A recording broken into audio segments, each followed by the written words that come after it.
उनखे दाग ॾींदा हुआ। उन्हनि डपण खां ई वठी उन्हनि जो हिकिड़ो तरीक़ो ई हिकिड़ी कैफ़ियत ई अलॻि हूंदी। ऐं पाण 13 साल 10 महीना ऐं कुझु ॾींहंनि जे अंदरि पहिरीं फतवा ॾिनो। ऐं उनखां पोइ उन्हनि जेको कलमी किताबी कमु कयो आहे उनजो अॼु ताईं मिसाल ई नथो थिए। हज़रत अल्लामा डॉक्टर मोहम्मद इक़बाल कलंदरे लाहौरी फरमाइनि था त अगरि 19वीं सदीअ में अगरि कंहिंखे असां इमाम आज़म इमाम अबू हनीफा जो लक़ब ॾियूं त उहो आला हज़रत एॾो वॾो उन्हनि जो शान आहे। किताबनि जे हिसाब सां अगरि ॻाल्हायूं असां उन्हनि जी करामतुनि ते बि ॻाल्हाईंदासीं इंशा अल्लाह ताला। पर अगरि उन्हनि जी इल्मी ख़िदमत जे बारे में ॻाल्हायूं हू आशिक़ तमामु वॾा हुआ। आशिक़ रसूल जी जेका इंतिहा आहे उहा उन्हनि खे हासिलु हुई।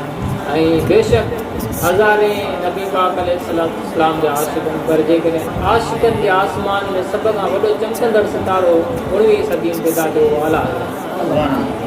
ऐं हिकु शख़्स जेको आहे हिकु शख़्स आला हज़रत अज़ीमुल बरकत पंहिंजी बरकत सां पूरे दुनिया ऐं हिन खंड इंडिया ऐं पाकिस्तान जे मुस्लमाननि में जेको इश्क़ रसूल विधो पंहिंजी बरकत सां उनजो मिसाल मिलंदो। सो आला हज़रत कमो बेश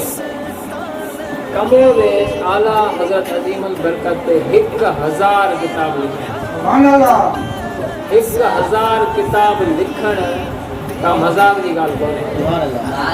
1000 किताब लिखण ऐं 52 खां वधीक इल्मनि जो आलिम हुअण। रियाज़ी, साइंस, फल्कियात, अबजद, फिक़्ह, तफ़सीर, हदीस, उहो कहिड़ो इल्मु न आहे जेको आला हज़रत खे न ईंदो। वॾा वक़्त जा आलिम अलीगढ़ यूनिवर्सिटी जो वाइस चांसलर बि उन्हनि वटि हिकिड़े ॾींहुं आयो। उहो कंहिंजे चवण ते आयो त आला हज़रत खां मां रियाज़ी जो हिकिड़ो हिसाब हल करायां।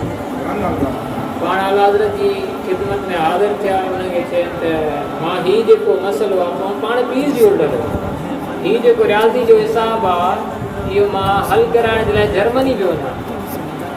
पाण चयनि तव्हां मूंखे ॿुधायो। आला हज़रत अज़ीमुल बरकत ॾिसंदे ई उनजो जवाबु ॾिसो। पाण चयनि एॾी वॾी शख़्सियत हिंदुस्तान में मौजूदु आहे मां वरी जर्मनी पियो त एॾो वॾो उन्हनि खे फतावा रज़विया जेको किताबु आहे आला हज़रत जो जंहिंमें फतवाऊं आहिनि दीनी शरई मसइलनि ते उहो 30 जुल्दनि ते आहे। 21,500 पेजनि जो किताबु आहे। 30 जो अंदाज़ो लॻायो 21,500 कुझु पेज सफ़ा।